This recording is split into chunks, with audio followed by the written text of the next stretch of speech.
¿Alguna vez tuviste esa extraña sensación de mirar tu propia vida desde afuera como si fueras un espectador?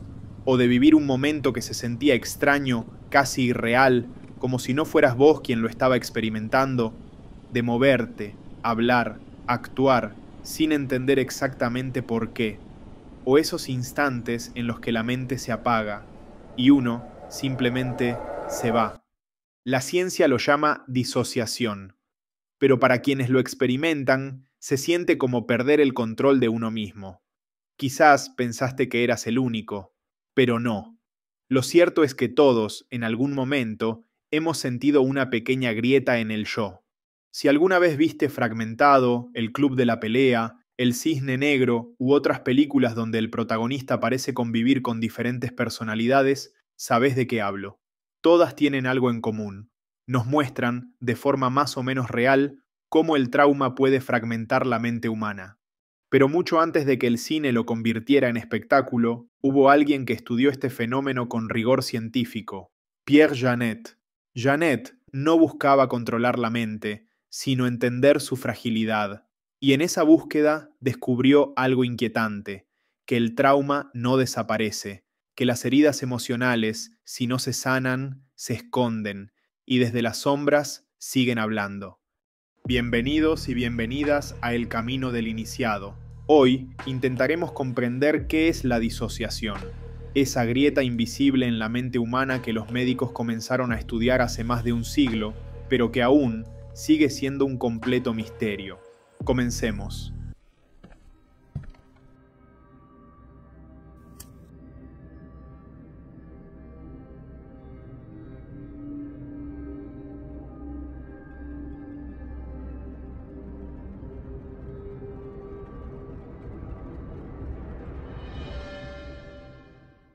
Pierre Janet nació en París el 30 de mayo de 1859 en el seno de una familia culta de clase media. Desde niño mostró una curiosidad casi obsesiva por el mundo que lo rodeaba. Le fascinaba observar, catalogar, comprender. Comenzó recolectando plantas, como si la naturaleza escondiera respuestas. Más tarde buscaría esos mismos patrones, pero en la mente humana. Su tío, el filósofo Paul Janet, lo animó a estudiar medicina y filosofía. Y así lo hizo. Ingresó a la École Normale Supérieure y obtuvo una maestría en filosofía en la Sorbona. Pero para él, la teoría nunca fue suficiente. Quería ir más allá de los libros. Quería comprender, de verdad, el funcionamiento de la mente. A los 22 años, mientras enseñaba filosofía en Le Havre, Pierre Janet comenzó a fijarse en algo que para muchos era solo un espectáculo. En teatros y salones, las personas entraban en trance, eran hipnotizadas, obedecían órdenes extrañas y hablaban con voces que no reconocían como propias. Para el público, aquello era un simple entretenimiento. Para Janet, en cambio, era la pista de un misterio mucho más profundo. La mente humana podía actuar por sí misma, incluso cuando la conciencia no estaba al mando. Fue entonces cuando comprendió algo inquietante. Aquello que llamábamos yo era mucho más frágil de lo que imaginábamos. Influenciado por Jean-Martin Charcot, se sumó al Hospital de la Salpêtrière, el epicentro europeo de la neurología y la investigación sobre la histeria. Pero a diferencia de Charcot, que buscaba catalogar los síntomas, Janet quería comprender la raíz. Observaba casos reales, mujeres a las que se consideraba histéricas, poseídas o locas, y veía algo que otros no veían, que muchas de esas reacciones no eran simple enfermedad, eran respuestas del cuerpo y la mente ante traumas profundos. En 1889 presentó su tesis doctoral en filosofía, L'automatisme psychologique, o El automatismo psicológico en español, donde propuso su teoría del subconsciente y la disociación. Planteaba que muchas acciones automáticas, como los gestos, los miedos o las respuestas emocionales, podían surgir de recuerdos reprimidos o de partes ocultas de la mente. Poco después, obtuvo también su doctorado en medicina. Esa doble formación, filosófica y médica, lo convirtió en uno de los primeros en cruzar los límites entre la psicología clínica, la neurología y la filosofía. En 1898 fue nombrado director del laboratorio de Charcot en la Salpêtrière, y no pasó mucho tiempo hasta que asumió la cátedra de psicología en el prestigioso Collège de France.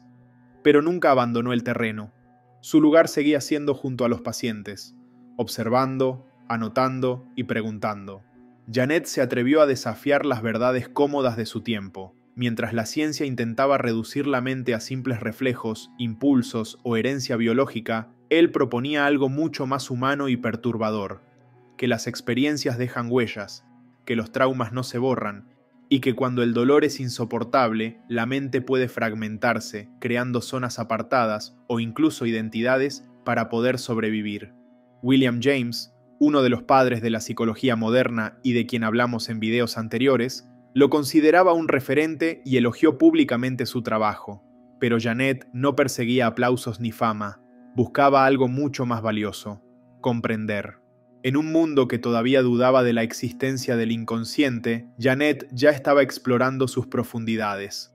Falleció en París en 1947, a los 88 años.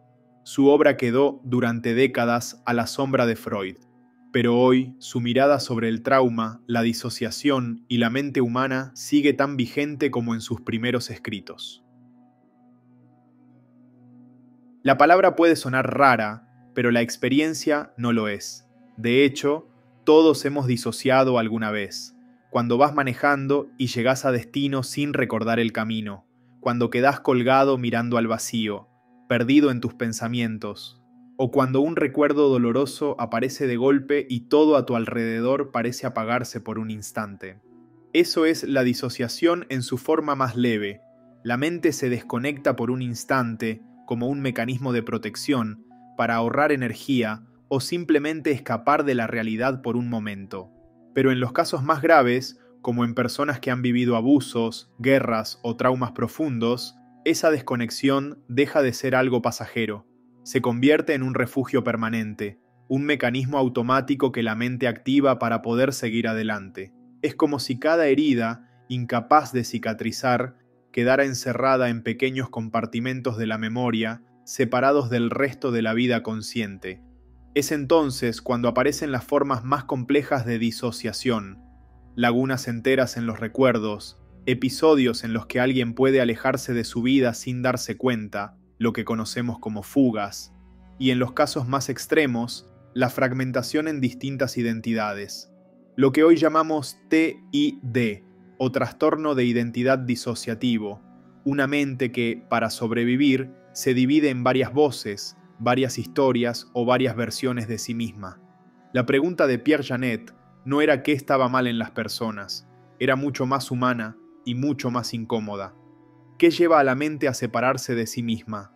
Mientras la mayoría veía en la histeria un simple desorden o una actuación, Janet veía un intento desesperado de la mente por defenderse.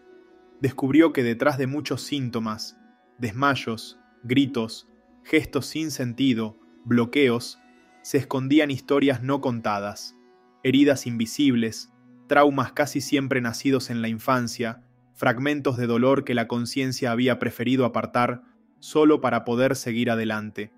Pero lo que se aparta no desaparece. Janet lo demostró al observar casos como el de Lucy, uno de los más importantes de su carrera y pieza fundamental en la historia de la psicología. Una joven que parecía tener múltiples personalidades.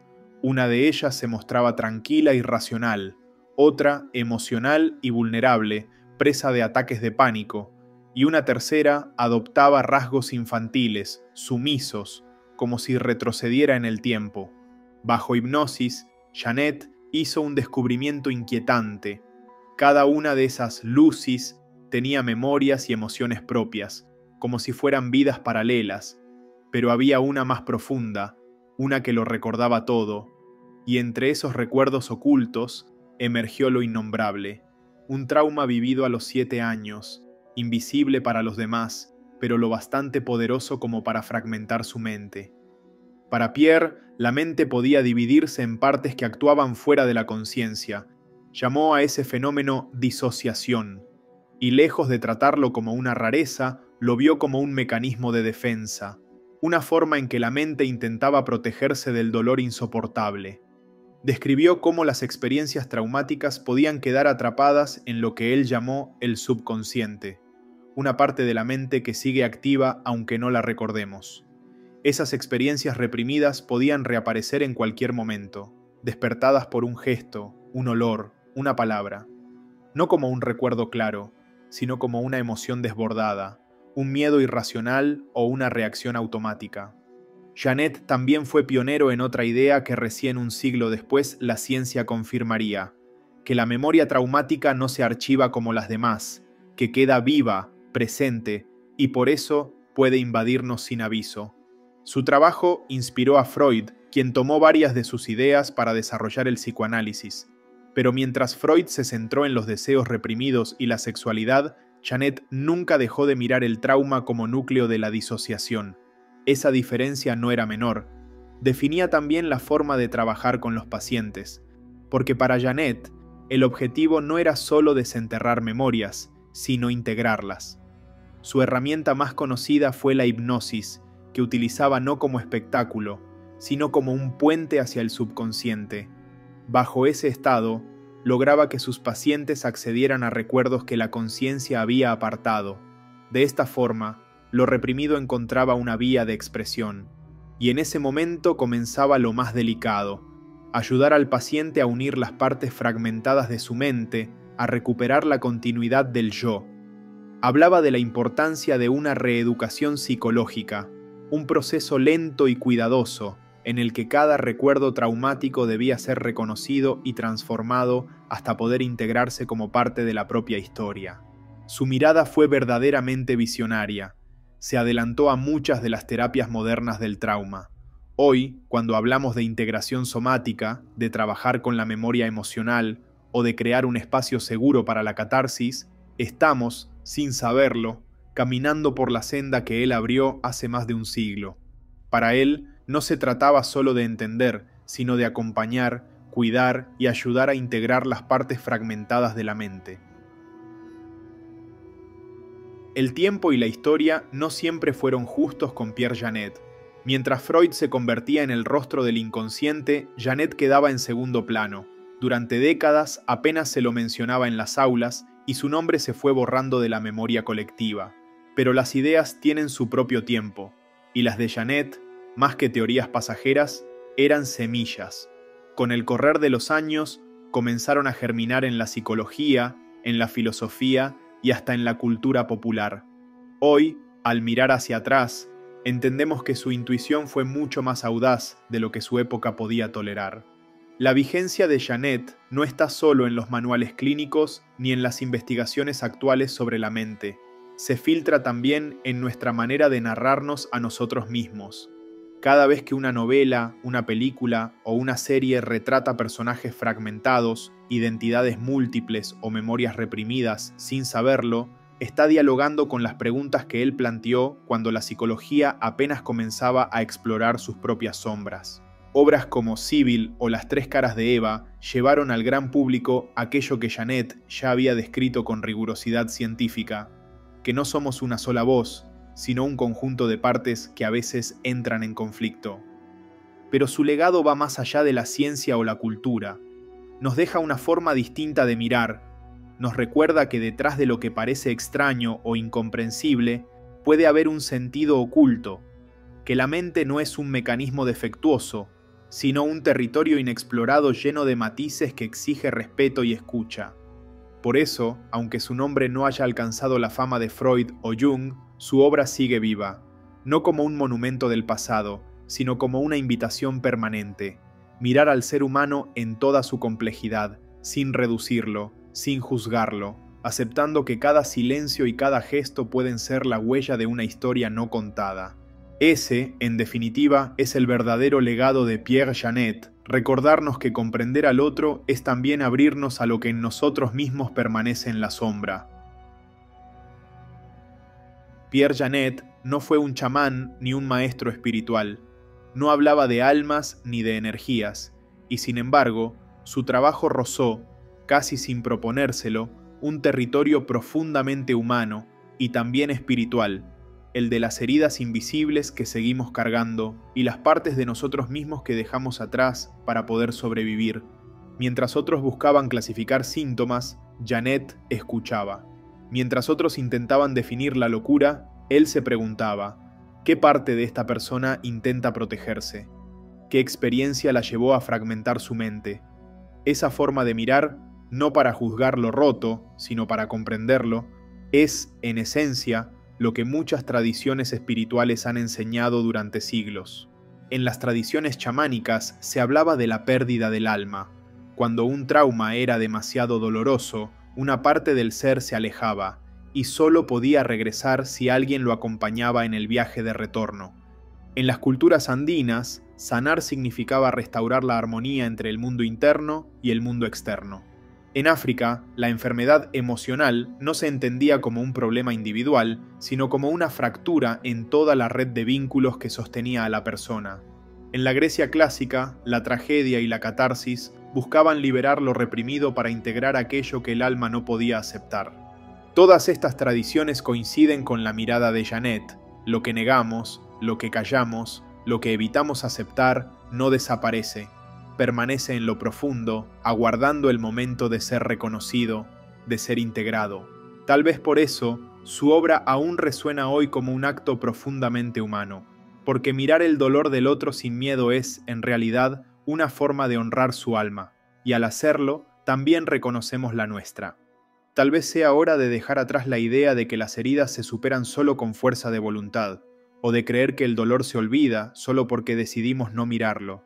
El verdadero camino comienza cuando dejamos de juzgar lo que no entendemos y nos atrevemos a mirar en nosotros y en los demás esas partes rotas, fragmentadas. Y quizá ahí esté la clave: aprender a dar un espacio a lo que duele en lugar de seguir huyendo de ello. Como señaló Janet, no todo lo que somos está bajo control, pero mirarnos con honestidad, sobre todo en lo que intentamos ocultar, puede ser el gesto más humano y el primer paso hacia la sanación. Por eso quiero dejarte estas preguntas.